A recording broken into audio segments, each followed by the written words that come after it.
Hi guys, Chris here. I just want to talk to you about a charting pattern that we refer to as a head and shoulders pattern.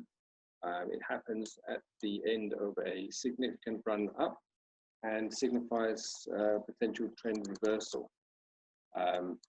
So basically, as I say, it happens really at the end of an uptrend. So we're getting our highs, our higher lows, our higher highs, our higher lows, and then another higher high. And then all of a sudden there's an indication that the trend might not be up quite so strong when we get a low that's roughly in line with a previous low. Okay, this is what we call the neckline. At that point, what you can also look for is divergence.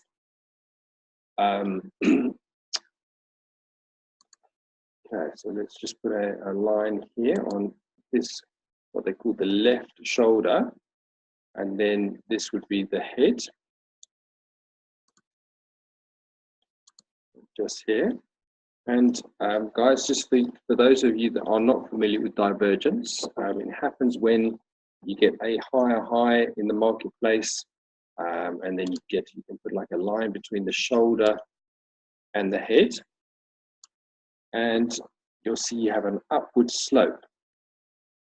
If you compare that to what we've got on the MACD down the bottom, you can see that the MACD is actually sloping downwards. Now that signifies divergence. It's an indication that the trend is slowing down. So it's really a good warning sign. So after we've spotted that divergence, then we can have a look down here and we can see the price didn't really make a significant higher low. It came all the way down. In fact, on this occasion, past the previous low. So we've got basically a left shoulder here. We've got our divergence. We've got now the fact that this next low has come almost in line with the previous low. So now what we would do is we would look out for the right shoulder. So we've got a potential set up for a head and shoulders here. My next thing to do on a head and shoulders, basically at this point we would probably be seeing this, just this part of the chart, and the rest of it is still to come. But we've now all of a sudden got a low and a zigzag up. As soon as that zigzag appears, then what I would like to do is I would like to put a Fibonacci from the head right down to the right hand neckline, and start looking at perhaps between the 50 to 61.8, seeing if there's any previous support and resistance, which we've got here. Also just going back in time quite far.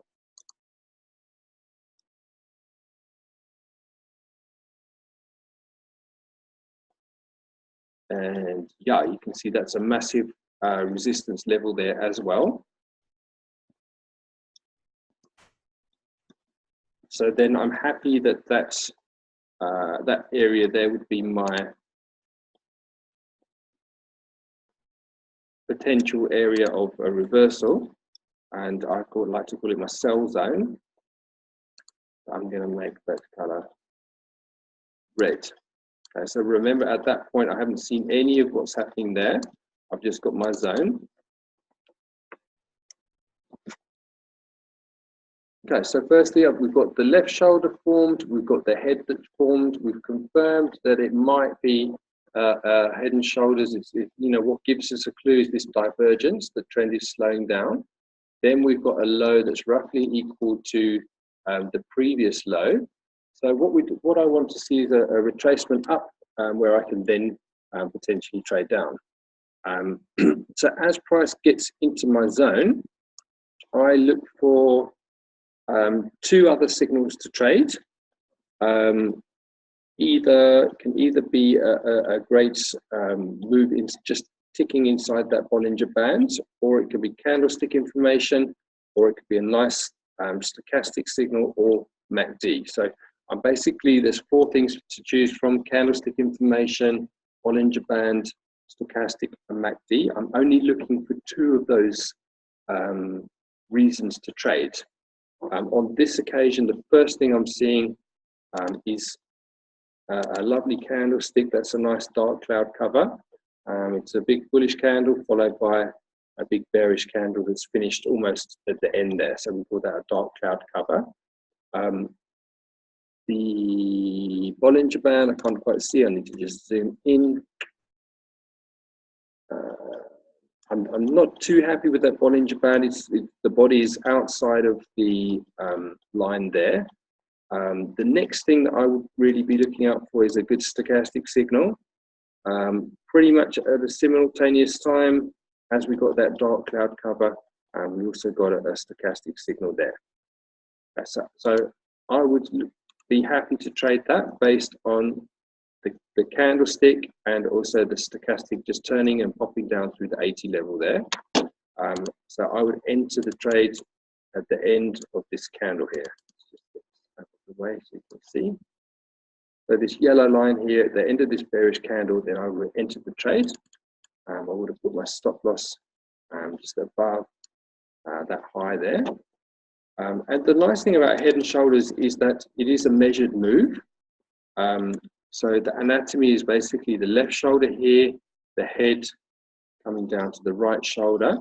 What we do is we actually get a trend line and we take it across the neck, kind of like under the armpits, if you like. And then basically what we do is we take our crosshair, we measure from the top of the head down to the neckline. And it's about 159, let's call it 160 pips. And we know that a Head and Shoulders should move exactly the same distance again from the time that it breaks that line. Okay, so from the time that it breaks that line, I'm going to measure 160 pips down.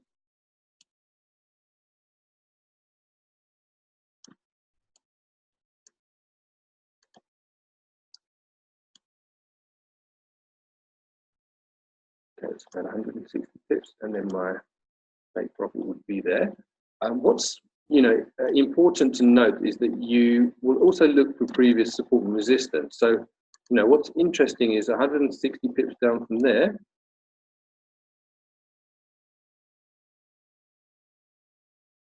You've got this big previous support and resistance. So I wouldn't really want to put my take profit past that. So I'm just going to put my take profit on that big support and resistance there. If we'd have done that, let's see what happens.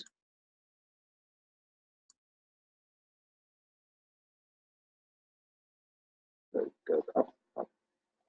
Funnily enough, it actually went back to retest that level again. See? But it came down and it basically fulfilled what we were talking about. It hit exactly on our target there. Okay, so if we'd have been brave enough to stay in that trade, you can see here on the Forex Velocity indicator, we'd have got a 4-to-1 risk-reward ratio. So if you'd have risked 1%, you would have made 4% from that trade. I'll just give you an example of a inverted Head and Shoulders as well. Same process. Okay, so here, what we've got is we've got a nice run down here. And then it's come to the end of that trend. And I'm looking now for potential reversal patterns. And I've got a nice Head and Shoulders pattern here. The first thing I've got is the left shoulder, which is about there. The next thing I've got is the head, which is there. So one of the first things I look out for is, do we have divergence? So if I put my vertical lines in and then I draw a trend line from the left-hand shoulder through to the head, and then I look down on my MACD and I do exactly the same with those lines. I can see we've now got confirmed divergence because we've got a sloping line down on the price action, and yet the MACD is sloping out. So it's another indication that we've got a slowing down of the trends and things are not perhaps going to continue that way. On this occasion, the zigzag gave us a little false signal, so I would more see the zigzag. It's only a couple of candles there, so you can consider your zigzag to go from there to there. So we've got our left shoulder, we've got the top of the head, we have got divergence. The next thing that we would look for is a low roughly equal to the previous low, which we have here. So as soon as we get that, and we have a little zigzag up, then I'm going to want to put my Fibonacci tool A to B and look for possible areas of that we can trade from. So yeah, we all know that the most highly probable areas are between the 50 and the 61.8. And we've got a couple of great support and resistance levels here. So at the point that I put the Fibonacci in, we would only actually see that much of price. Okay. As we start going down, we're starting to wait for a green box in here, sorry.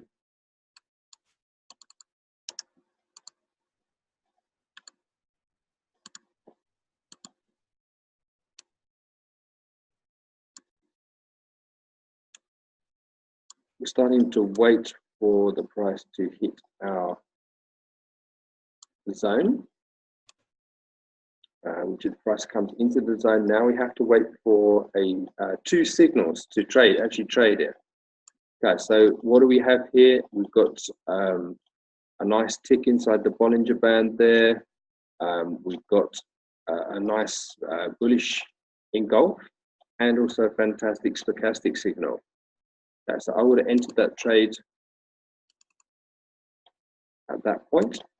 Obviously, your stop loss just goes a little bit above your ABC point, right? And then we measure the move to find our target. So what we do is we find the neckline. This is the neckline here, and we draw a trend line.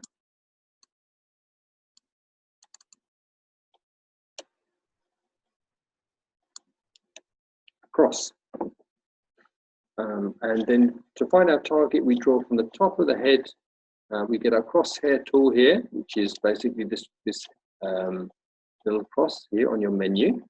And you take it from the top of the head or the bottom of the head on this occasion, because it's upside down, and you drag it to your neckline. Okay, that gives us a 370 pip target.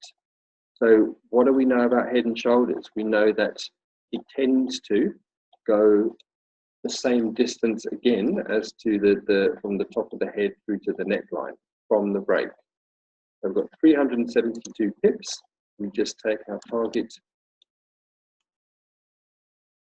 from there, 372, about there. What blue line got?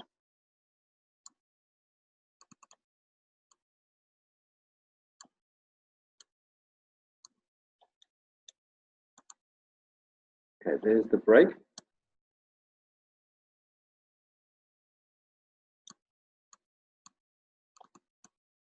Okay, that's about 372 pips. And if we'd have gone with that, we would have got a